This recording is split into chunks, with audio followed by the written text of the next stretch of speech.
1:42, 20 grados. La verdad es que es un viaje que yo creo que va a merecer la pena. Hace un tiempo me encontraba con un libro sorprendente de verdad, porque no conozco otro igual, con fotografías, con recuerdos, con imágenes de pueblos abandonados. Carmen Porter, buenas noches, ¿lo tienes ahí? ¿Lo tienes buenas ahí madrugadas, sí que lo tengo justo delante, un libro que además hemos marcado, hemos visitado algunos de los lugares que en él se describen, lugares que ya quedaron abandonados, que en otro tiempo tuvieron viviendas, tuvieron gente, tuvieron alegrías, tristezas, pero que ahora solamente pues quedan piedras y vegetación. Desde ya, porque os quiero contar una historia que creo que es muy interesante, me gustaría que entrarais en contacto con nosotros como siempre, 7640, porque habrá mucha gente que conozca pueblos abandonados, que haya vivido experiencias en pueblos abandonados, que se hayan tenido que marchar de pueblos del silencio y que quieran que por lo menos esta noche se recuerde lo que fue el lugar donde nacieron, por ejemplo, ¿no? Y tantas historias y leyendas preciosas y personajes que aún quedan, que vagaron por esas piedras y esa maleza. ¿Te parece, Carmen? Claro que sí, que como siempre abrimos líneas en esa vía de contacto 7640, palabra clave, milenio, espacio y vuestros mensajes. Hoy esperamos recibir aquellos lugares que un día tuvieron gente y hoy ya están abandonados. Si conocéis algunos, 7640, palabra clave, milenio, espacio y como siempre lo que nos queráis contar. Juanma Frasquet, que va a poner como siempre sintonía sonora a este viaje distinto por una España que tiene mucho que contarnos, yo creo todavía. Alberto Granados, nuestro compañero que ha trabajado de lo lindo para ponerse en contacto con diversos especialistas que creo que van a dar pues otra visión panorámica, pero yo, como no podía ser menos, Carmen, quiero contar una leyenda, una historia sorprendente.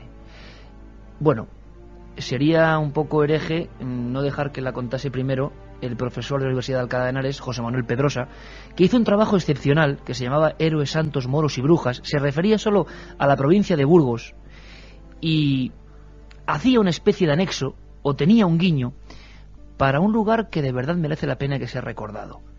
Un lugar que algunos llaman Riva del Lago, un lugar que algunos ubican bajo las aguas profundas de Sanabria.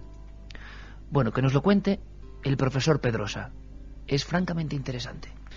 Bueno, en toda España y en todo el mundo existen muchísimas leyendas sobre pueblos que desaparecieron sumergidos por una tormenta, por una inundación. En realidad es una reminiscencia del mito del diluvio, ¿no? Y por lo general se cuenta, por ejemplo, en Sanabria, en el lago de Sanabria, se dice todavía hoy, es una leyenda muy conocida, que la noche de San Juan, el día de San Juan al mediodía, quien contempla las aguas del lago con mucho cuidado verá los tejados todavía del antiguo pueblo de Valverde de Lucerna, que se decía que estaba allí. Incluso se pueden escuchar sonar las campanas de la iglesia, ¿no? Se cuenta que es que un pobre llegó al pueblo pidiendo limosna y no se lo quisieron dar, excepto una viejecita, un matrimonio de personas mayores. Entonces el pobre advirtió a estas personas que abandonaran inmediatamente el pueblo, y en cuanto lo hicieron se desencadenó una tempestad que arrasó el pueblo y lo sumergió por completo.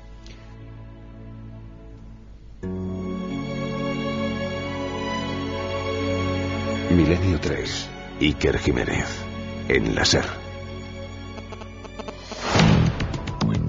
Cuéntanos algo desde el otro lado. SMS al 7640. Escribe la palabra milenio, espacio y lo que nos quieras contar. Comentaristas de Milenio 3. Siempre al otro lado. Esta es la leyenda que cuenta el profesor Pedrosa, que recogió de habitantes, seguramente que se retrotrae generaciones y generaciones.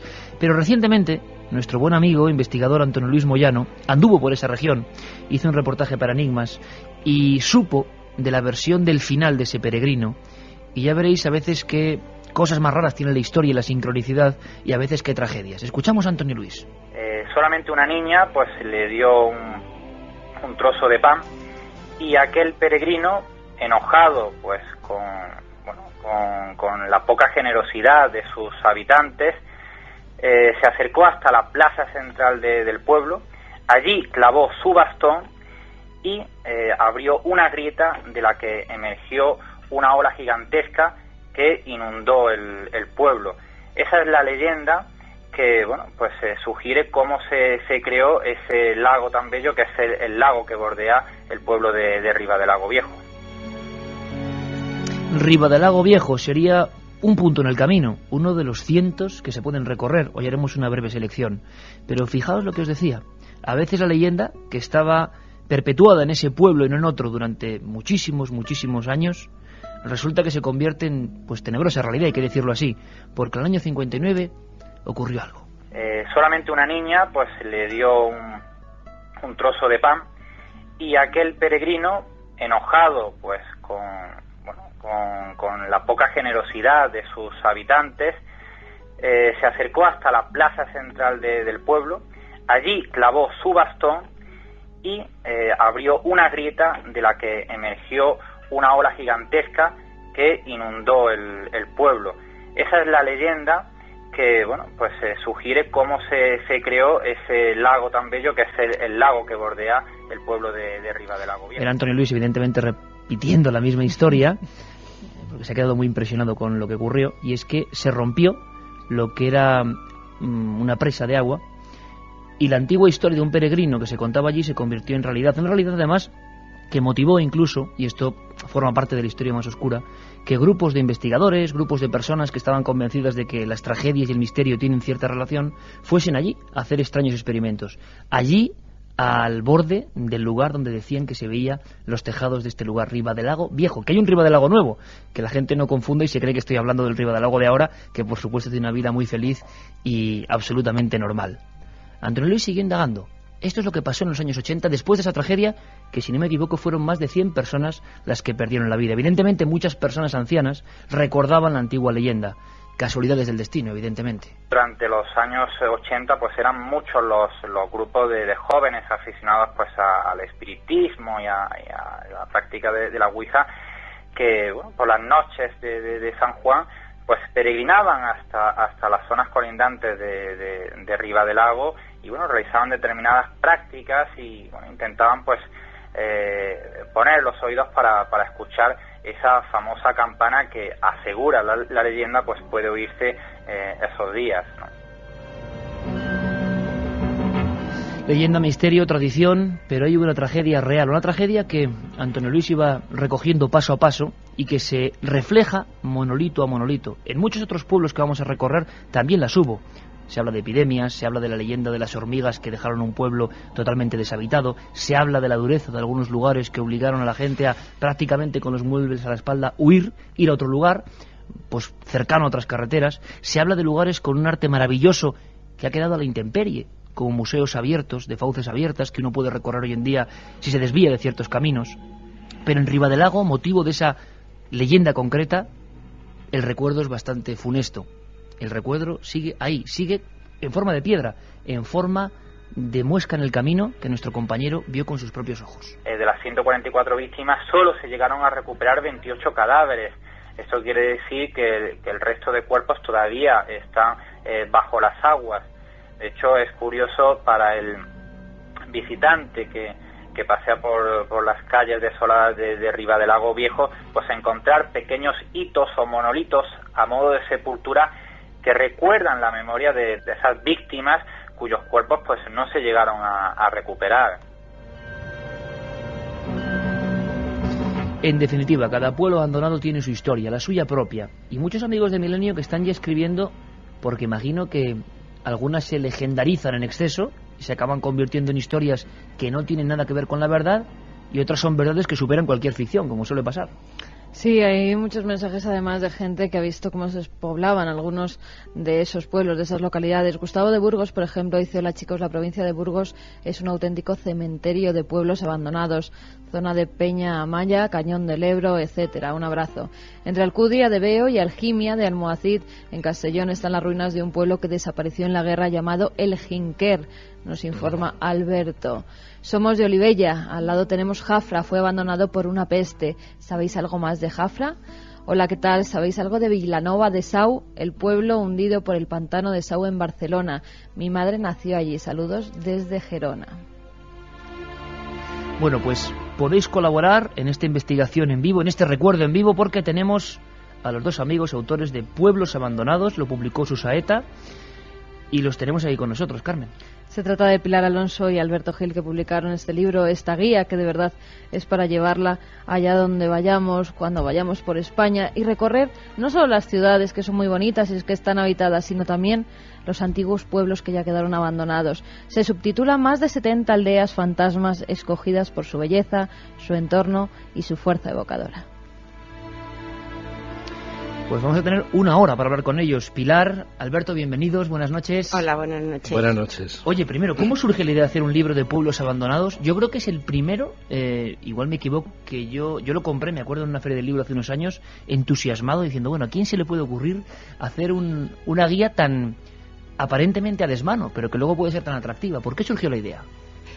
Pues bueno, nosotros llevamos muchos años trabajando en temas de turismo rural y la verdad es que recorriendo el país te vas encontrando los pueblos, los vas viendo y inevitablemente pues te acercas. Lo que se siente cuando vas a un pueblo abandonado no tiene nada que ver con nada y pues de golpe había sitios con una riqueza especial, con una arquitectura de palacetes, de escudos, de pues un patrimonio que decías, bueno, y esto aquí tirado, nadie lo cuida, nadie sabe nada de esto y tal.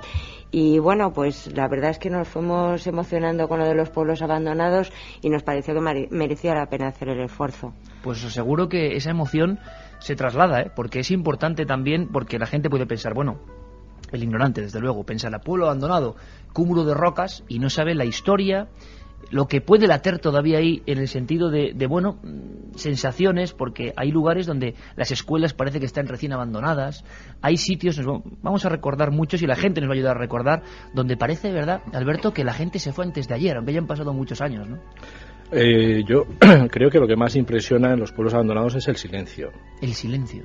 O sea, cuando llegas a un pueblo que sabes que ha tenido vida, que efectivamente ha tenido su escuela, porque a veces se ve, incluso se ven los restos de los pupitres, la pizarra, se ven las iglesias, se ve lo que fue el ayuntamiento, se identifican perfectamente algunos edificios, se ven las calles cubiertas de maleza y no ves a nadie. Y yo creo que ese silencio es lo que más emociona, lo que más te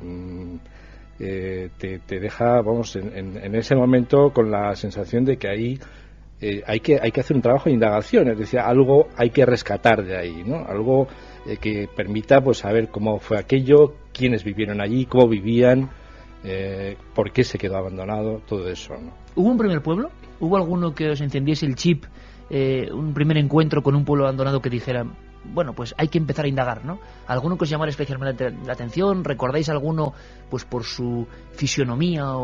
Porque imagino que muchos de estos surgen cuando uno va a hacer una ruta a otro sitio y de repente le empiezan a contar historias, ¿no? De aquellas ruinas que se quedaron allí o aquel lugar que se quedó allá, ¿no? Pues quizá Jánovas con toda su historia durísima, ¿no? Quizá fuera Jánovas. Jánovas, sí, Jánovas impresiona mucho porque es un pueblo que quedó abandonado injustamente, en este caso. ¿De qué provincia hablamos, Alberto? Huesca. Jánovas es un pueblo que está en el Valle del Ara. Es un valle que estuvo sometido a un proyecto de embalse desde los años 50 y ese proyecto, es decir, ni siquiera fue una realidad, el proyecto llevó al abandono de muchos pueblos de la zona, ¿no? Jánovas fue quizá el que más se mantuvo más firme, sobre todo porque hubo un matrimonio de gente mayor que no se quería ir y que hizo de esto un poco el sentido de su vida también, ¿no? El permanecer en el pueblo, es decir, de aquí no nos echan, ¿no? Bueno, lo curioso es que al cabo de 50 años el proyecto de embalse se ha desestimado y el pueblo está ahora mismo en ruinas y esperemos que los vecinos se animen a recuperarlo, porque realmente eso es también una lección de dignidad. Vamos a hacer un repaso, si me permites, Pilar, una mínima cosa, porque parece que una de las provincias más azotadas por la despoblación es Soria.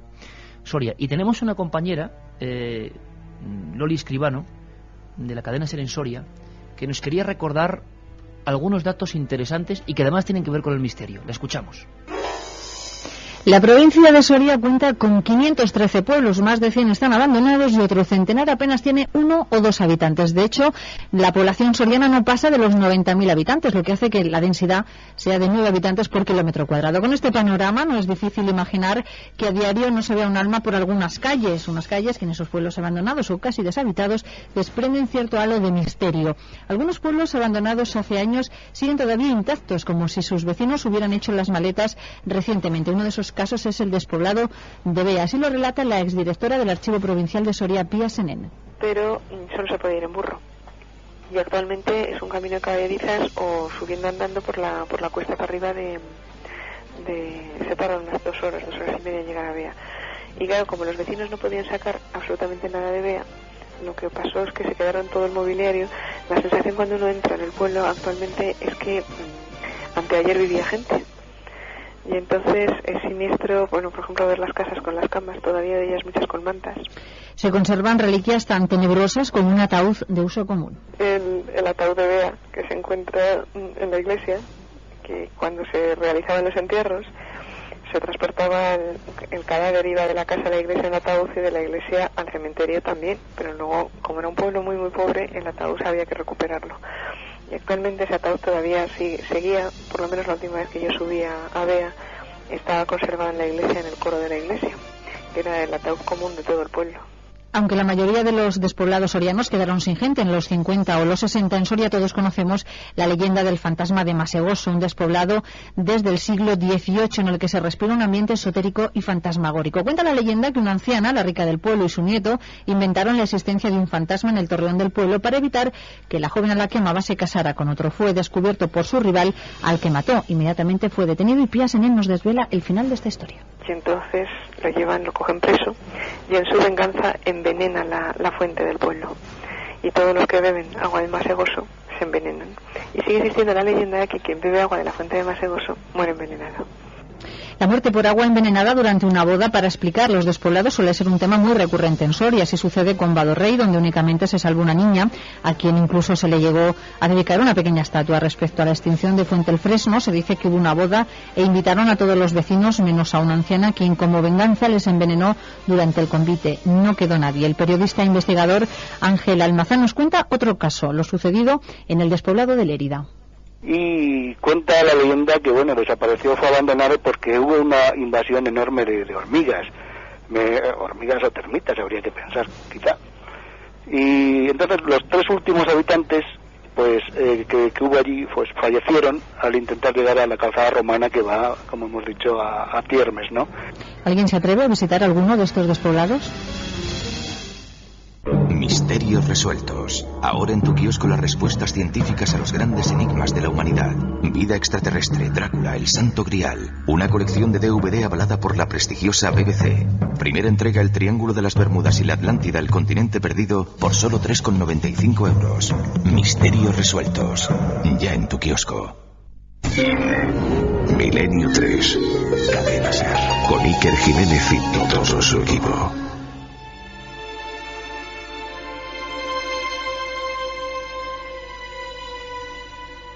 2 y 7, aquí estamos. Mucha gente nos pregunta, evidentemente, por los pueblos clásicos del misterio. Ahora mismo, mientras estaban los muchachos del informativo dando las noticias y poniéndonos al tanto de todo lo que ocurre en el mundo, nosotros, ahí fuera, recordábamos Ochate, Belchite, podríamos incluir La Cornudilla, Domeño, Granadilla, historias de aldeas, pueblos, lugares que tienen su componente también misterioso. Pero yo creo que lo más importante es no tanto referirnos a estos pueblos, sino descubrir otros que también tienen tesoros para investigar. Y por cierto que tanto Pilar como Alberto me decían que una llamada a la precaución también, porque sabemos el efecto que tiene Milenio 3. Mucha gente, honestamente y con buena intención, va a acercarse a estos lugares, pero mucho cuidado, porque muchos de los sitios que habéis recorrido palmo a palmo, paso a paso, son peligrosos, pero no por los espectros ni por las leyendas, sino por los cascotes. Los tejados que se caen, sí. Los tejados y las vigas que están podridas. No, hay que moverse con sentido común. Es decir, saber dónde pisas y tener mucho cuidado de pisar en firme. Porque, claro, de vez en cuando entras en casas que te das cuenta que el suelo empieza a ceder debajo de tus pies, ¿no? O ves que los tejados están en una situación muy precaria, entonces eso es peligroso. Precaución, porque además hay muchos pueblos, un ejemplo clásico, Ochate. Quiero volver a mandar un abrazo grande a mis queridos Julio Corral, Enrique Chazarra, Antonio, tanta gente que anda por ahí, que hicieron incluso una especie de... es tanta la fama de Ochate, que hemos hablado muchas veces, que la gente empezaba a ir, y yo no sé qué clase de gente puede ir dejando basura, simplemente invadiendo de basura un lugar donde se acaban de descubrir o de datar de nuevo tumbas antropomórficas preciosas, y dejándolo todo hecho un cisco, o sea, algo... Entonces no queremos que ocurra eso. Ellos, los amigos de Ochate, hicieron una campaña de recogida. Eso sí que es una buena idea. Alberto, compañero, buenas noches. ¿Qué tal? Buenas noches. ¿Tenías algunos datos concretos para que sepamos que esto, aparte de ser muy romántico, muy interesante, también a veces es un drama para nuestro país, por los números que estamos alcanzando, ¿no? Sí, llegan siempre las cifras, ¿no? A veces frías. Fíjate, 2.648 pueblos, según el Instituto Nacional de Estadística, son los que están abandonados en este momento. 2.648. Sí, ellos consideran pueblo abandonado conjuntos de menos de 10 edificaciones, perdón. Pero, no habitantes, sino edificaciones. Exactamente, pero unos 6.300 municipios españoles tienen menos de 2.000 habitantes, con lo cual la señal de alarma está encendida. Aunque nosotros pensamos otra cosa, fíjate, Galicia es la comunidad que más pueblos abandonados tiene. ¿Galicia? 886 pueblos abandonados, y le seguiría luego el Principado de Asturias con 526, 254 están en las comarcas mineras. La verdad que muchos sitios donde, pues mira, Castilla y León 233 pueblos abandonados, Castilla-La Mancha 45, Cataluña 159, incluso Madrid, que tiene 189 pueblos abandonados, Comunidad de Madrid. Madrid, comunidad, tiene 189 pueblos abandonados. Sí. Quizá uno de los que menos tiene es Baleares, que tiene 10 pueblos abandonados, Cantabria, que tiene tan solo 3, y La Rioja, que tiene 10. Pues como siempre, las cifras puras y duras que nos dan espejo de una realidad curiosísima, Alberto.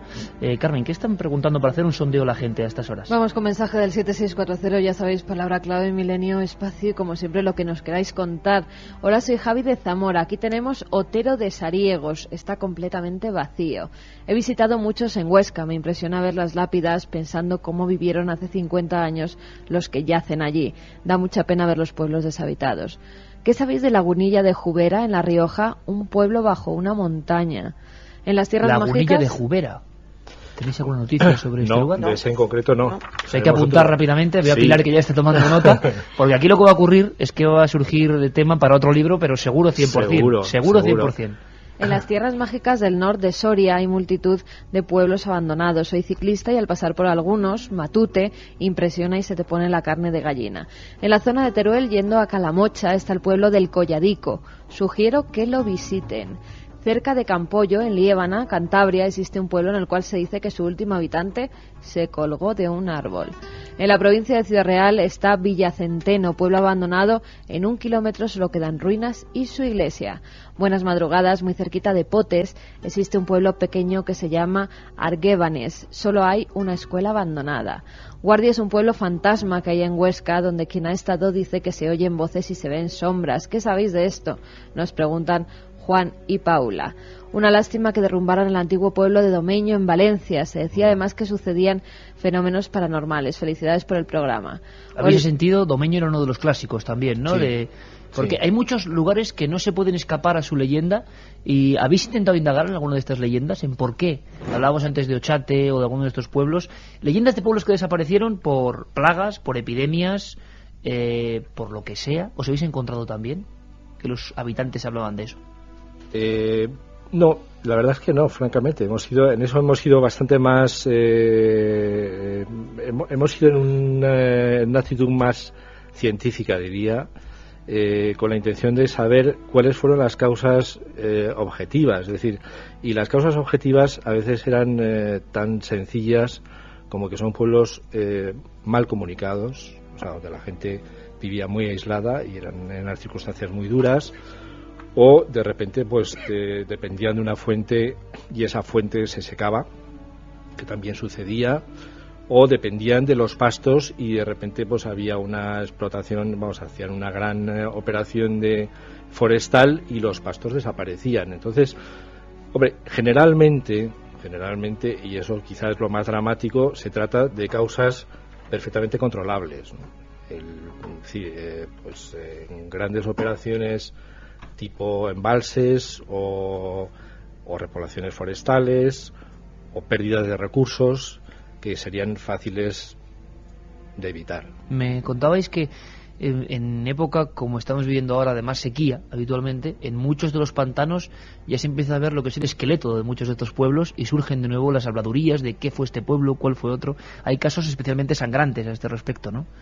Hombre, es que, como te comentábamos antes, nos engañan mucho, porque en Riaño, que creo que aquí en Madrid ha habido muchísimas manifestaciones para defender a Riaño, pues parece que hay un pueblo enterrado, cuando en realidad pues son 11 o 12 pueblos los que han desaparecido debajo del pantano. Y como te comentaba, en el bar del Riaño Nuevo tú puedes ir y allí tienes, en el bar del hotel, tienes las fotos de los 11 pueblos que han desaparecido. No es uno, son un montón de pueblos. Y ahora, claro, no hay agua, los pantanos se secan y estás viendo pues todas las vías de comunicación, todos los puentes, todos los esqueletos de las casas y de los árboles, las torres de las iglesias, cada vez se están viendo más, lógicamente. 11-12 pueblos solamente por una de estas operaciones. Hablábamos antes, Carmen, de Valencia, no solo está Domeño como lugar impregnado de leyendas. Decía el profesor Pedrosa de la Universidad de Alcalá de Henares, y además es una frase yo creo que muy acertada, hay mucha gente que vive en un lugar y tiene que explicar, no desde lo científico, sino desde lo legendario y lo oral, por qué esas ruinas están ahí, ¿no? ¿Quiénes vivieron allí y cómo explican eso?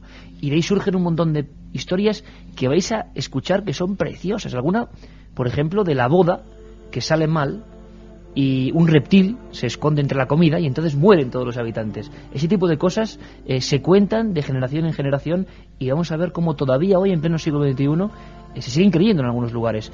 Domeño tuvo una especie de lugar gemelo que era la Cornudilla, mucho menos conocido, ¿no?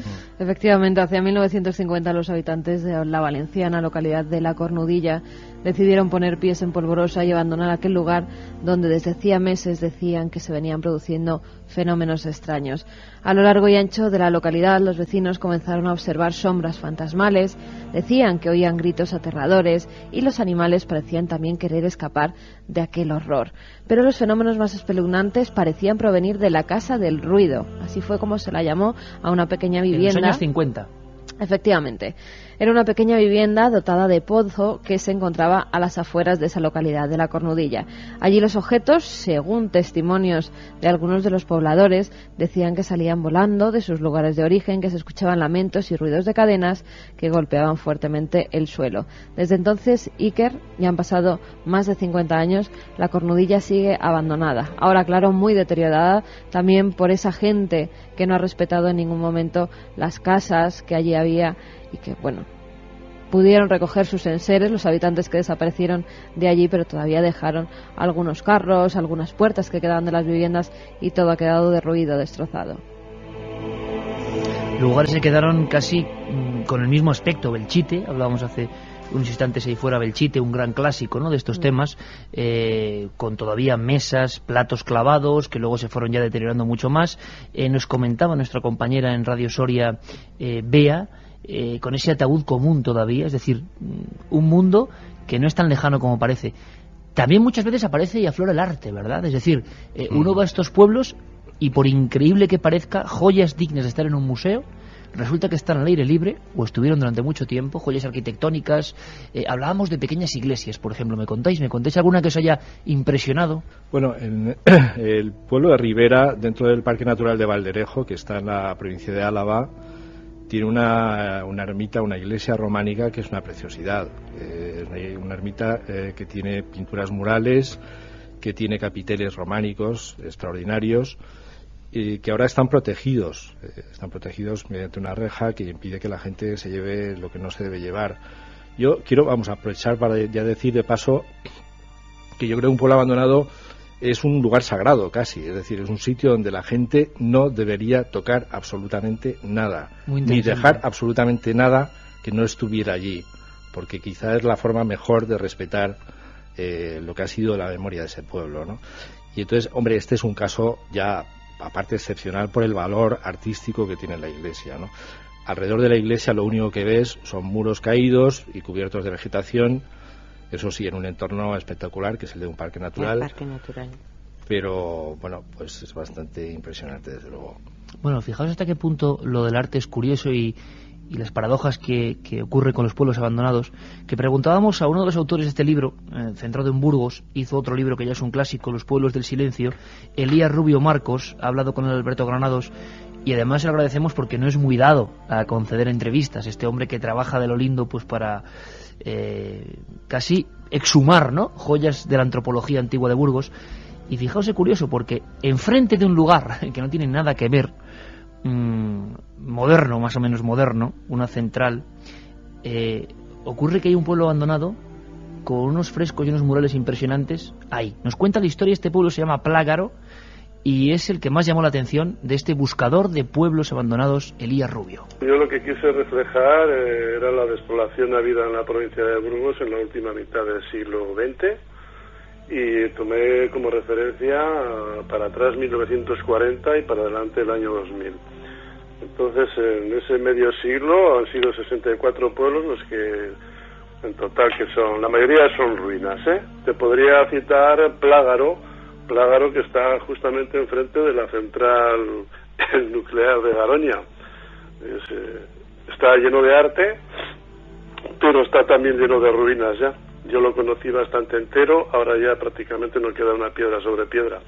Y eso que tenía una iglesia, la mejor del Valle de Tobalina, llena de pinturas barrocas, en fin, una desgracia. Milenio 3, en la SER. ¿Qué se esconde tras las caras de Belmez? ¿Cuál es el misterio de las casas encantadas? ¿Existe la posesión diabólica? Encuentra las respuestas a estas y muchas otras preguntas en la colección La Biblioteca del Misterio de Iker Jiménez. Cada semana un libro y un CD con las grabaciones de los mejores programas de Iker Jiménez en Milenio 3. Ya en tu kiosco 2 libros, Enigmas sin resolver y el Diccionario del Código Da Vinci y 2 CDs por solo 7,95 €. ¿Quieres ser comentarista de Milenio 3? SMS al 7640. Milenio, espacio y lo que nos quieras contar. Sabemos que siempre hay alguien al otro lado.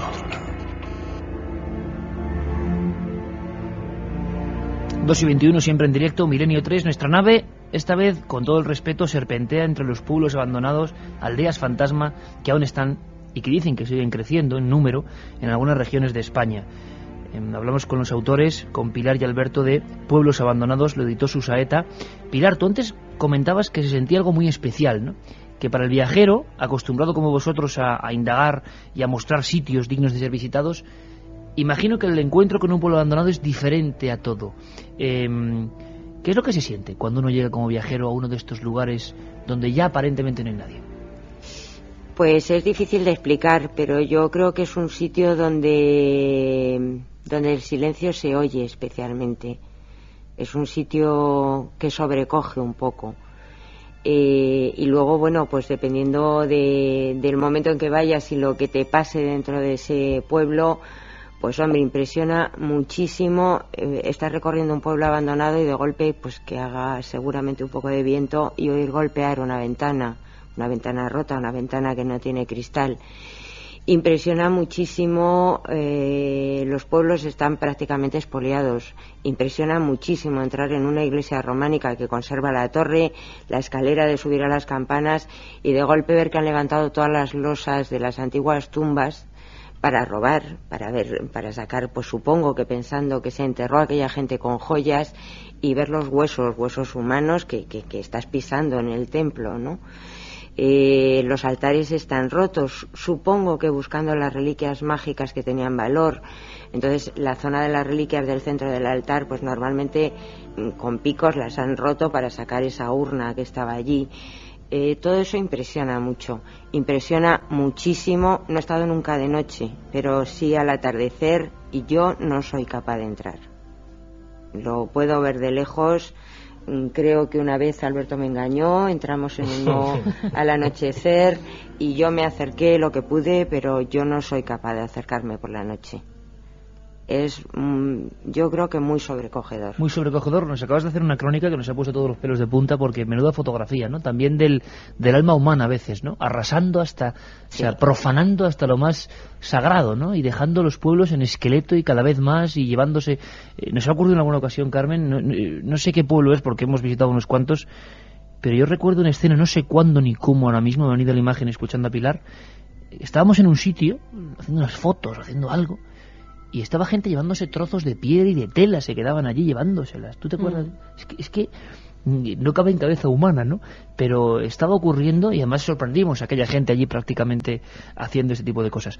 Por regiones, antes Alberto nos daba datos de regiones concretas. ¿Hay alguna región que impresione más, o por la densidad de estos pueblos, o porque sean muy especiales, o el entorno los haga muy especiales? ¿Os queréis con alguna región en especial? Hombre, la más especial yo creo que es la región de Huesca, del Alto Aragón, efectivamente, sobre la que existe un libro muy bueno, por cierto, porque es la que más, seguramente más densidad de pueblos, pero vamos, estamos hablando de pueblos uno tras otro, es decir, que tú puedes coger rutas enteras de pueblos abandonados. Yo creo... La zona del Sobrarbe, ahí hay pueblos que además muchos de ellos son de un tamaño ya respetable, es decir, no estamos hablando de aldeas tampoco, no estamos hablando de 3 o 4 casas, ¿no? Muchos de ellos tenían su pequeña iglesia románica, eso sí, suelen estar en sitios de una belleza extraordinaria, quiero decir que normalmente se da la circunstancia de que los pueblos abandonados tiene un entorno muy espectacular porque son de zonas de montaña, etcétera, ¿no? Entonces, a mí se me viene a la cabeza la zona del Alto Aragón, desde luego. A mí se me viene a la cabeza la gran olvidada del turismo de este país, que es el norte de León. ¿El norte de León? El norte de León. Toda la zona de la minería, el norte de León y parte de Asturias, con esos techos de pizarra y entre el verde boscoso y casas siempre de piedra, totalmente de piedra. Pero vamos, el norte de León especialmente, porque yo creo que es una de las zonas más desconocidas de este país. Pues 2 propuestas para reinvestigar. Por cierto, ¿sabéis qué lugar del mundo, nos vamos a la antigua Unión Soviética, tiene el mayor círculo o concentración de pueblos abandonados? Yo creo que esto sí que es sorprendente, porque uno nunca se lo imaginaría. Piensa en la estepa siberiana, o piensa en algún lugar, no sé, del sur de los desiertos del Perú, algún lugar, o los pueblos mineros o de sal de Chile, pero resulta que con un nombre que además se han cumplido hace poco 20 años de la tragedia, encontramos una clave mucho más aterradora en todo esto, ¿no? Sí, es todavía más terrible. Sobre todo por lo que ocurrió allí el 26 de abril de 1986, la central nuclear de Chernóbil. Se producía el mayor accidente nuclear que recordamos en la historia. El reactor 4 estalló durante un experimento en el que se simulaba un corte de suministro eléctrico. Desde entonces, cientos de pueblos que se encontraban cerca de la central tuvieron que ser abandonados por sus habitantes. La causa, que la contaminación radiactiva supera 40 veces el máximo permitido por la Agencia Internacional de Energía Atómica. Las 50.000 almas que habitaban Pripyat, la localidad más cercana a la central, fue la primera en ser evacuada. Se les dijo a sus habitantes que pasados 3 días volverían a sus viviendas. Han pasado 20 años y el lugar sigue abandonado. Tras esa explosión se delimita un área de exclusión de 30 kilómetros en torno a la central nuclear. En esa zona desde entonces ya no hay vida. Los coches y camionetas siguen allí abandonados, esperando que alguien vuelva a arrancar sus motores. Los juguetes de los niños aún están esparcidos por las habitaciones. La ropa ahora llena de jirones y de colgada de las cuerdas. Las camas siguen esperando la vuelta de sus dueños, pero estos nunca volverán. Aún los índices de radiación siguen siendo escandalosamente altos y los números de personas muertas ni siquiera pueden ser contabilizados con exactitud. Han transcurrido 20 años desde la catástrofe de Chernóbil y su comarca se ha convertido en ciudades fantasma. Hay despoblamientos antiquísimos que vienen de hace siglos y que apenas hay... Bueno, un ejemplo es Ochate, por ejemplo, que ya no quedan ni piedras, pero eso parece casi una maldición bíblica en el buen sentido de la palabra, si es que lo tiene bueno, porque es que vemos fotos hace 20 años y había algunas casas, es que ahora ya ni hay casas. Pero hay despoblamientos más modernos. Hablábamos antes de Belchite, guerra civil. Impresiona cuanto más moderno, porque aún se encuentran retazos de vida casi latiendo todavía? ¿Os habéis encontrado ejemplos de este tipo, de casas todavía? Hablamos de las escuelas. Yo recuerdo en Soria, por ejemplo, que es que parecía que estaban a punto de dar la clase, ¿no? Eso impresionaba muchísimo. Sí, yo creo que hay pueblos donde el hecho de que la vida la percibas tan reciente te impresiona más, claro. Hay algunos donde los edificios ya están muy casi reconocibles, ¿no? Es decir, la maleza, es decir, la naturaleza va ganando, ¿no? Va ganando su batalla, ¿no? Y en cambio en otros pues los pueblos se conservan bastante bien, conservan sus calles, conservan sus edificios, y hombre, eso sí te da la impresión de que la vida late todavía ahí, ¿no? O sea, no es un recuerdo, es una cosa que todavía está muy presente, y esa presencia pues seguramente te impacta mucho más, ¿no? ¿Pueblos recientes de abandono muy reciente? ¿Habéis recorrido alguno? Es decir, que estemos hablando de los últimos, no sé, 2 décadas o una década, que se hayan quedado sin nadie, pero ahora, moderno, donde haya gente que haya tenido que irse a vivir a otros sitios. Sí, hay varios casos. Yo creo que los de Itoiz, por ejemplo, ¿no? Los de Itoiz están abandonados todos. Los que están en el entorno del embalse de Yesa, por ejemplo. Precioso lugar. La Cort, Ruesta,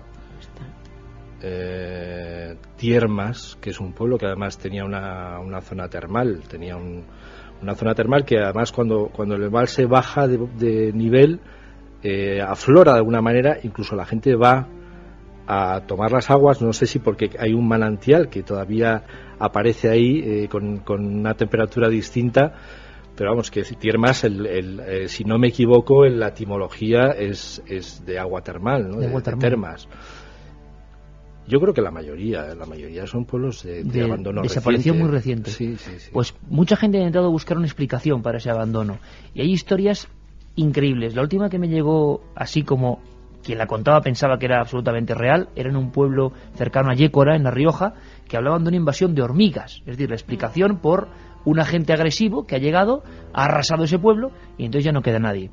Le preguntábamos al profesor Pedrosa si conocía estas historias, y nos daba una que yo creo que ya riza el rizo, y que se cuenta en muchos pueblos de Burgos, muchos pueblos de Palencia, muchos pueblos de Cantabria.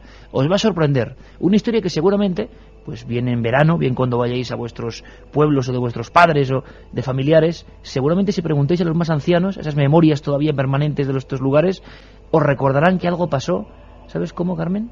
Con una boda que acabó muy mal. Escuchamos a Pedrosa. Hay muchas leyendas de este tipo en muchos lugares de España, no solo en Burgos, sino en muchos otros lugares, por ejemplo en el Valle del Alberche de Ávila, y en muchísimas versiones en Navarra y en muchos otros lugares.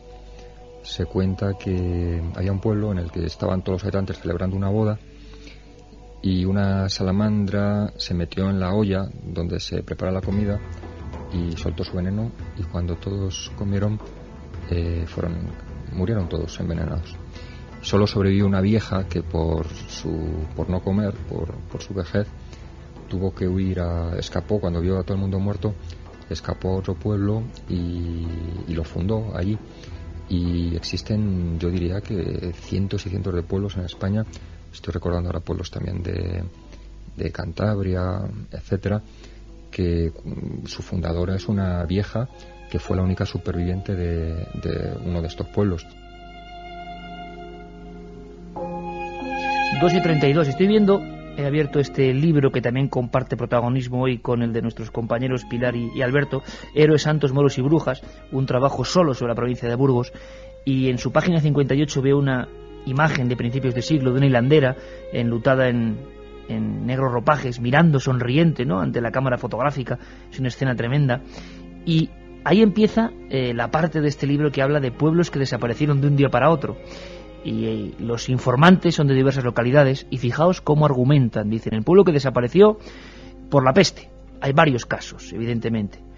El pueblo que desapareció por 2 epidemias, Torrecilla de los Caballeros. El pueblo que desapareció por las culebras, cerca de Fuentecén. El pueblo que desapareció por las serpientes, Valdezate. El pueblo que desapareció y cuyas campanas sonaron, cerca de Corcos. El pueblo que desapareció cerca de Santa Cruz de Juarros por las hormigas. Por las hormigas hay muchísimos. este es buenísimo, el pueblo que desapareció por no poder pagar la contribución. Es decir, hay historias asombrosas que la gente, fíjate, lo contaban en Silos, y cerca de Silos, precisamente, hay un lugar del que luego vamos a hablar, aunque sea por encima, hemos comentado muchas veces en Milenio, es uno de nuestros lugares preferidos, y ellos lo conocen bien. Vamos a hablar también de monasterios, de lugares, de iglesias, de ermitas, pero quiero que escuchéis a Elías Rubio Marcos, hablando de una de las historias que a él más le impresionaron buscando los pueblos del silencio. Yo solo os pido que imaginéis la escena, por favor, porque este buscador se la encontró. Que imaginéis esta escena. Esa es la historia que más me ha impresionado a mí. De todas las historias que me han surgido a lo largo de la investigación de estos 64 pueblos, ha sido precisamente la de ese caso. 2 hermanos ciegos que se quedan viviendo 20 años en soledad en un pueblo. Tú imagínate 2 hermanos ciegos, un hombre y una mujer, mayores de edad, viviendo en soledad y en la ceguera más absoluta.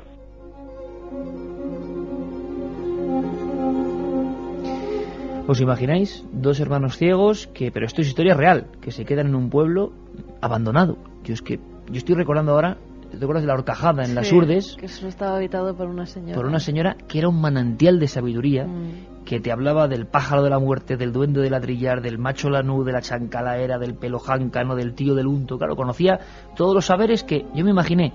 Cuando esa señora murió, ya todo eso se perdió allí en la Horcajada y han quedado solo las casas que espero que puedan recuperar. Imagino que muchos más amigos siguen aportando su granito de arena en forma casi de pequeño guijarro de cada pueblo, ¿no? Nos preguntan si sabemos algo de Real de 14 en México. Creo que llegó a tener varios cientos de miles de habitantes y fue abandonado súbitamente. Bueno, eso merece un programa aparte. Tous en Valencia también fue abandonado, se recuperó el portal de la iglesia. Otro de los pueblos amenazados no, cubiertos por la tragedia también, ¿no? Soy de San Pedro, pueblo de las Tierras Altas de Soria, zona despoblada con pueblos como Taniñe, Buimaco, Armejún, Acrijos, Villarijo, Pelean Gonzalo. Del norte de Soria debe ser tremenda. Lindando La Rioja, sí. Exacto, esa zona es, aparte de muy fuerte, muy mágica, con un arte muy concreto, hablamos de también otra gran área, como la que hay entre Soria y Guadalajara, importante de despoblación, ¿no? Sí. Pelean Gonzalo, en Zamora, es de construcción nueva. El pueblo viejo desapareció bajo las aguas del río Duero después de una crecida en los años 60. En Huelva tenemos 2 pueblos abandonados, Cabezudos y Bodegones, y la imagen del campo de fútbol es terrorífica. Saludos desde Bolludos del Condado. Imagino que porque siempre hay empate a 0, porque no juega nadie, ¿no? No, pero es una imagen que hemos pasado por muchos pueblos abandonados y a ti especialmente, Iker, se te queda en la retina por imaginarte allí a los niños que habían estado jugando, ¿verdad? Claro, y que ahora ya... durante años y años, ¿no? ¿Qué sabéis de Turruncún, en La Rioja? He estado allí varias veces, hace años, y una vez las tumbas de la iglesia estaban abiertas y los esqueletos fuera. Antes nos comentaba Pilar, pues fíjate, sería también para buscar joyas o algún tipo de reliquias. Yo imagino que sí, yo imagino que lo que buscaban era...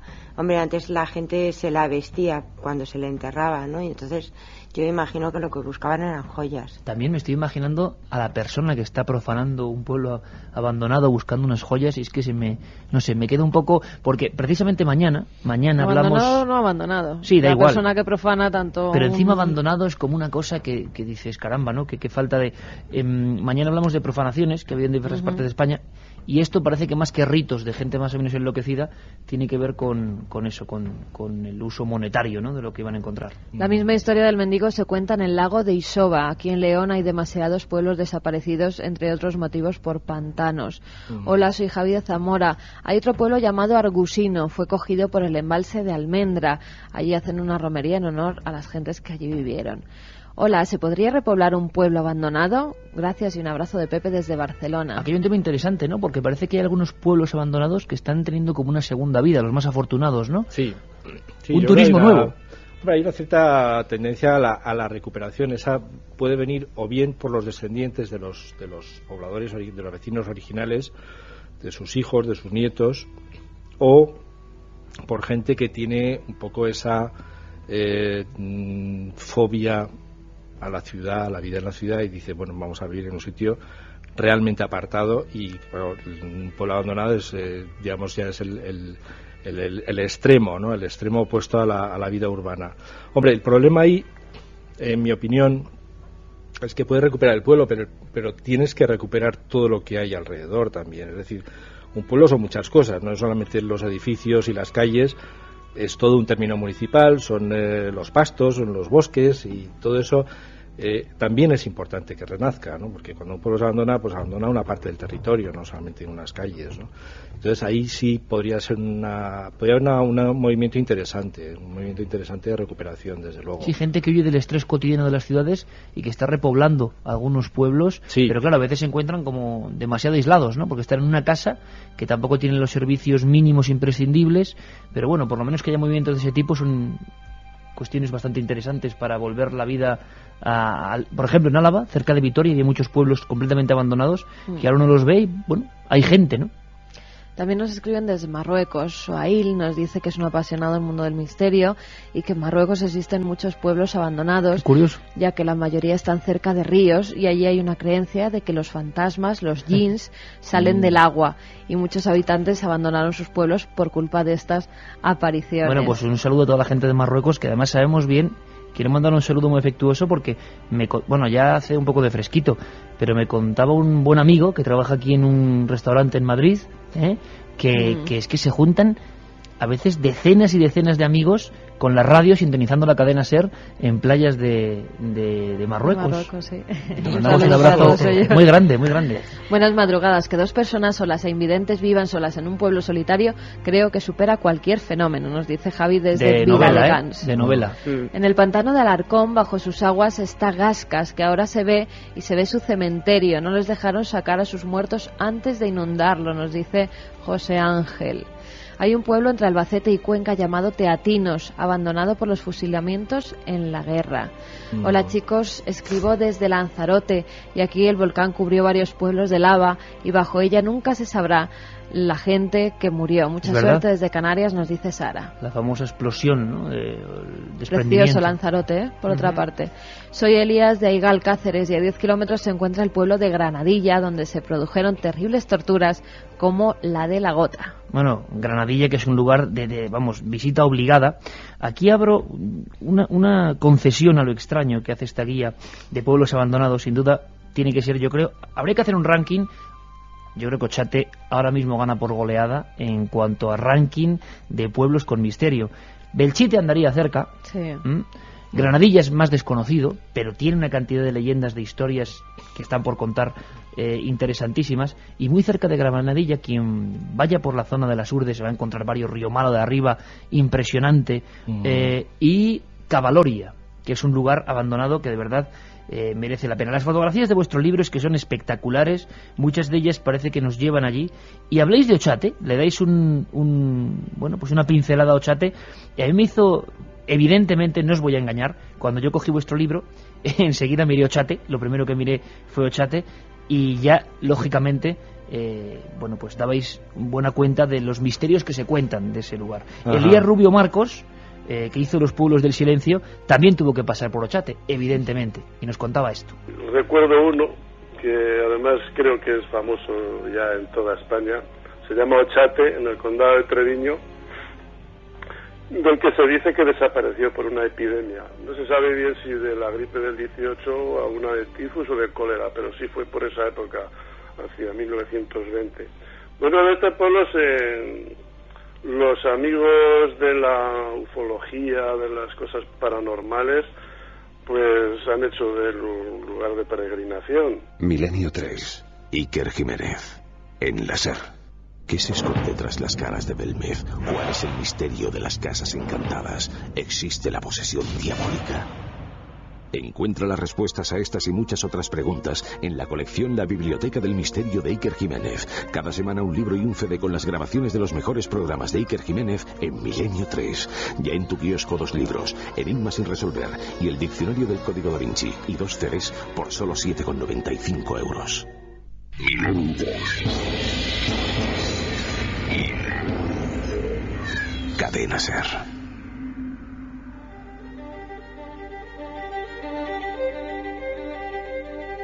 Sin duda la gente que nació en alguno de estos pueblos de piedra y maleza están hilados por lazos mágicos, ¿no? Con el lugar donde vivieron tantas alegrías y tantas tristezas, me imagino.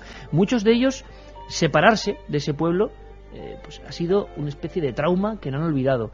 Y hay personas que de alguna forma no han querido alejarse de su pueblo, bajo ningún concepto. Elías Rubio nos contaba un caso que es muy, muy, muy interesante, de una persona que dijo, bueno, pues ya que tengo que abandonar mi pueblo, tengo que irme de este lugar del Burgos más ancestral, pues me lo llevo conmigo, poco menos. ¿Queréis conocer la historia? Escuchad. Un pueblo que está al borde de un precipicio, en un páramo inmenso, el páramo de la Lora, donde está el primer campo petrolífero de España. Está justamente al borde de este precipicio. Ahí vivió una mujer, Pilar Lorilla, Pilar Bárcena, que en 1972 pues tuvo que marchar, como tantos otros vecinos, a otro pueblo cercano. El pueblo quedó despoblado, pero ella se llevaba el recuerdo de su pueblo y era una gran enamorada de su pueblo. Y ya cuando ya estuvo fuera, viviendo en el otro pueblo, pues cada vez el recuerdo de Lorilla para ella era un dolor. Entonces, ¿qué hizo? Para compensar un poquito ese dolor, quiso hacer una maqueta del pueblo, tal y como ella le recordaba.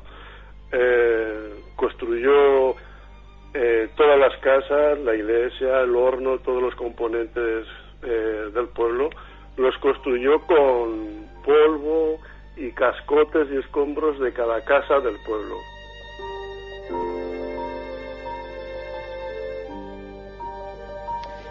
Pueblo viejo de Belchite, ya no te rondarán zagales, ya no se oirán las jotas que cantaban nuestros padres.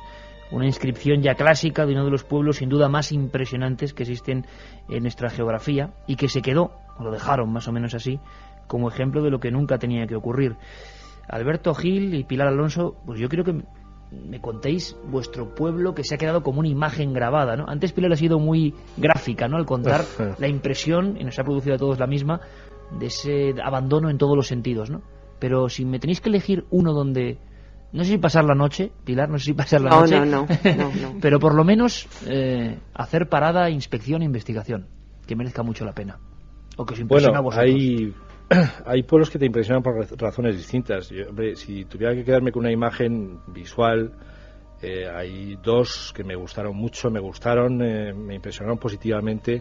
Uno es Los Lignarejos en Jaén y otro es San Cristóbal de Murias en Asturias. Es un pueblo, San Cristóbal es un pueblo de los Oscos, de la comarca de los Oscos, y es, bueno, una joyita, un pueblo precioso. Por su historia me impresiona particularmente un pueblo que se llama Las Minas. Las Minas. Es un pueblo que está en la provincia de Albacete y se llama así porque es un pueblo de origen minero, es decir, es una zona de explotación minera con la, digamos, con el carácter excepcional de que la gente vivía en cuevas. Es un pueblo lleno de colinas perforadas de cuevas que eran las viviendas de la gente que trabajaba en la mina, ¿no? Entonces, hombre, ahora mismo el ver esas sucesión de colinas con lo que eran las viviendas, que además, pues las viviendas os podéis imaginar, pues tremendamente toscas. A medida que la familia iba aumentando, pues la gente abría nuevas habitaciones, es decir, tallaba nuevas habitaciones. Y mientras tanto, pues el pueblo tenía su vida, es decir, tenía una vida hasta el punto de que tenía un cine, de que celebraban un baile todos los fines de semana, es decir, aquello tenía vida. Sí, la vida a pesar de todo, ¿no? La vida a pesar de todo, exactamente, ¿no? Entonces, ahora mismo, hombre, eso yo creo que impresiona bastante, ¿no? Impresiona bastante. Ese es para mí el que más impacto me ha producido, seguramente. Muy gráfico, evidentemente. ¿Y Pilar, para ti? Pues bueno, ya que antes me he puesto un poco dramática, me voy a ir al terreno de las curiosidades. Hay un pueblo abandonado en la provincia de Álava, justo pegando a la zona de Burgos, que es Sobrón. Que está en un sitio muy espectacular y que tiene dos barrios, una zona arriba, que es el pueblo abandonado, y una zona abajo, que es un balneario que ha estado abandonado bastante tiempo y ahora parece ser que se ha recuperado y que está funcionando otra vez. Entonces, este pueblo tiene su iglesita, al lado de la iglesita tiene el cementerio, y es curioso porque en el cementerio hay enterrados personajes nazis. Qué curioso. Qué curioso. Nos has dejado así como... Sí, lo de los nazis en este país es una cosa para muy curiosa. Para otro libro. Casi. ¿Verdad? Bueno, difícil de investigar. Se habla de no muchos hay... cementerios en algunos puntos, pero en este, en Sobrón, yo jamás había oído No hay forma de averiguar nada oficialmente, ¿no? Lo de los nazis aquí es una densa capa de silencio. Es un misterio. En un lugar tan apartado como Sobrón, en ese pueblo de arriba, qué curioso, Pilar. Sí, pues parece ser que, por lo que nos contó el señor que entonces estaba en el balneario abandonado, que además... Sí, que murió trágicamente hace unos años porque le mataron los osos que tenía en la jaula y tal. Este personaje nos contó que los nazis tenían en ese balneario digamos, un refugio y un lugar de descanso, ¿no? O sea, y algunos se quedaron, murieron ahí y están enterrados en el cementerio del pueblo. Y bueno, las inscripciones de las tumbas, porque además es un cementerio pequeñito, no se debería de morir mucha gente, o se han ido y se han llevado a sus muertos, pero las tumbas de los alemanes escritas en alemán están allí. Pues yo creo que se han quedado los oyentes ahora mismo. Igual que nosotros. El enigma de los nazis en España, que sigue siendo un lugar, un tema casi tabú, ¿no? Sobre el que apenas se puede indagar, pero que hay pequeñas pistas. Todavía dicen algunos gerifaltes incluso que estuvieron en campos de concentración dirigiendo todo aquello, y en un pueblecito como este de Álava todavía queda tanto por descubrir.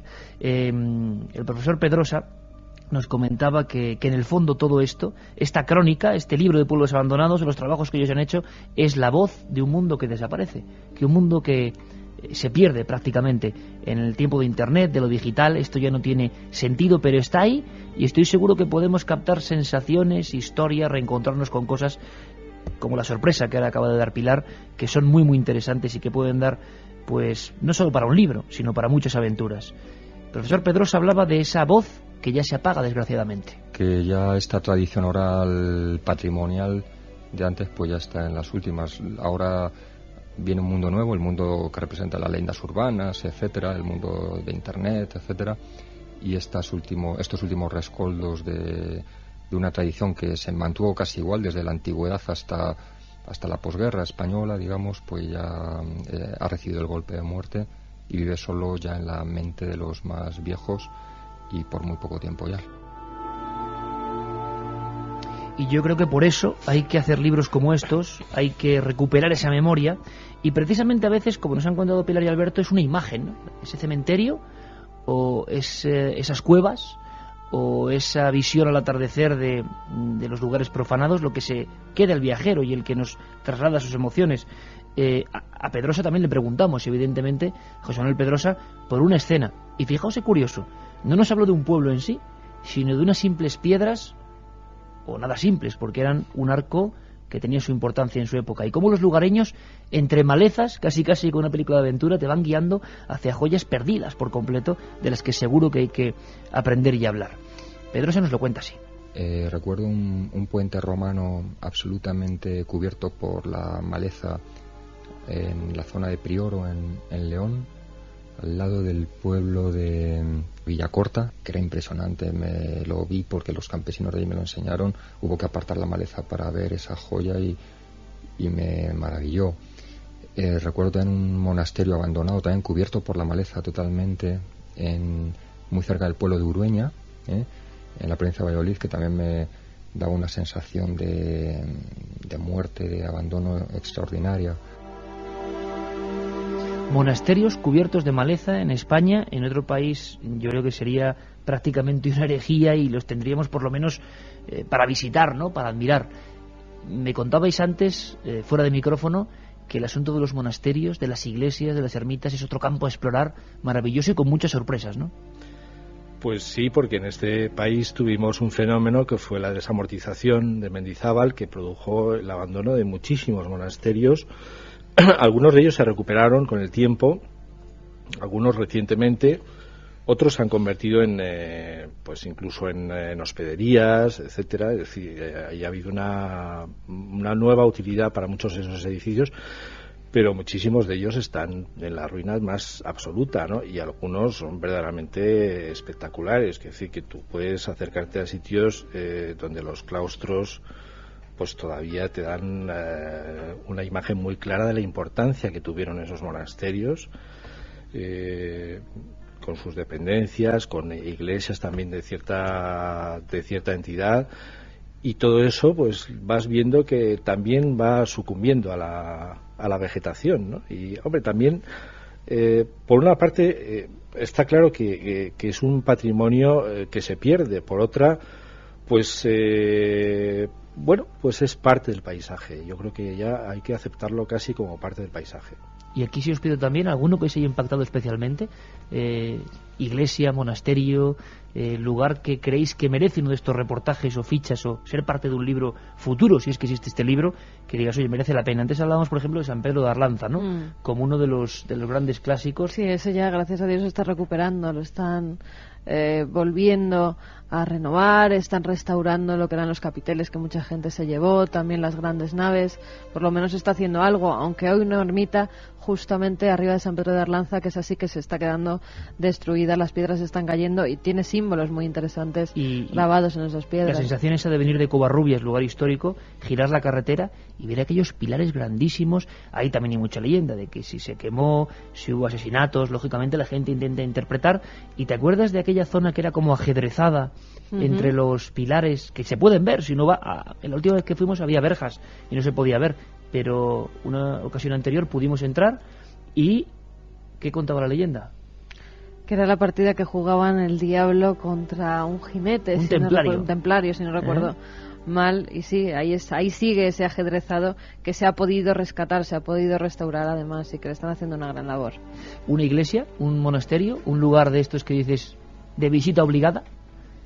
Bueno, de visita obligada con ciertas dificultades, porque gracias a la desamortización de este señor estupendo, el monasterio ahora mismo es una cuadra llena de perros, pero bueno, a pesar de todo, como la carretera cruza por el centro, se puede ver muchas cosas.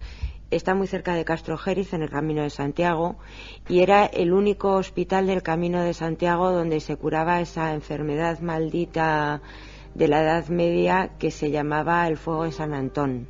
¿El fuego de San Antón? Sí, entonces, bueno, pues era una orden especial, eran los únicos, parece ser, que podían curarlo a veces, y tienen pues todavía la hornacina por donde daban de comer a los peregrinos que llegaban a un lado de la carretera, y al otro lado en la fachada se pueden ver taus y omegas y una serie de símbolos que, bueno, hasta ahí puedes llegar, porque luego ya más dentro los perros del Señor no te lo permiten. ¿Y sigue estando ahí, completamente abandonado? Completamente, convertido en cuadra, sí. Un lugar que fue tan importante y además con esta curiosidad, ¿no?, de que eran los sanadores de aquella época.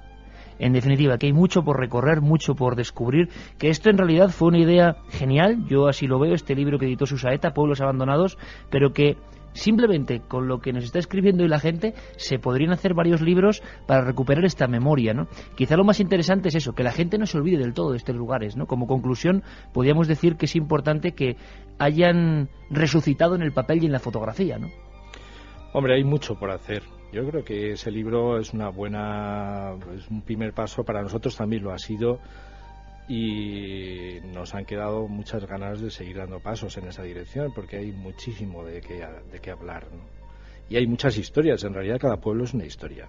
Historias de gente, historias que se quedaron allí, historias de superación, y hay muchas, como contabais antes, de tragedia, ¿no? De gente que tuvo que irse forzosamente, que igual es lo más triste. Pues os animamos a que sigáis esa senda, que si es posible nos contéis más cosas de iglesias, monasterios y otros lugares como este donde se curaba el fuego de San Antón. El fuego de San Antón, que yo creo que a la gente le van a entusiasmar, y la muestra es los cientos de amigos que han mandado como su SOS, de algunos pueblos se conocen, oye, que hay que investigar por aquí. Pilar, Alberto, muchísimas gracias por vuestra visita, muchísima suerte, y quien pueda, porque sé que no deben quedar muchos ejemplares, que se haga con esta reliquia, que no la abandonen. Pueblos Abandonados. Muchas gracias por la visita. Gracias. Gracias. Carmen, acabamos con mensajes de la gente. Vamos con José Guada, que nos dice que en Guadalajara, el monasterio de Bonaval, cerca de Tamajón. También que muy cerca de Belchite está Rodén, pedanía de Fuentes de Ebro, que quedó destrozado durante la Guerra Civil y tuvieron que hacer uno nuevo, nos decía Roberto. O sea, que ha quedado ensombrecido por la fama de Belchite. Claro. Cañizo, desde Zamora, desapareció en la guerra, queda la torre de la iglesia, ahora está construida a 2 kilómetros el pueblo nuevo. En Álava existe un pueblo abandonado que se llama Villamardones. En él existe un tejo que cuenta la leyenda que si duermes bajo él no despiertas, nos dice John. Lo dejamos ya ahí porque el propio pueblo, en la voz de Carlos Cala como siempre, es quien tiene que despedir. La voz del pueblo abandonado, de la aldea fantasma. Hasta mañana. ¿Cuánto tiempo ha pasado desde que alguien vino por aquí la última vez? Estas piedras se han fundido con el viento. Las calles han borrado los pasos de la gente. Los muros ya no reviven con la lluvia. Y la tierra ha olvidado los juegos de los niños. ¿Cuánto tiempo ha pasado desde que estaba vivo? ¿Cuánto desde que el silencio se apoderó de cada esquina y de cada torre? Ya no existo, porque nadie me recuerda. Solo las sombras que deambulan junto a las tapias desdentadas y que sobrevuelan los tejados hundidos por el peso del abandono. Solo ellas me visitan para recordarme que ya no hay nadie y que jamás volverán. Y no volverán porque ya no existo, porque nadie me recuerda y porque soy solo una sombra en el paisaje, perdida en el tiempo y en el olvido. Simplemente no soy.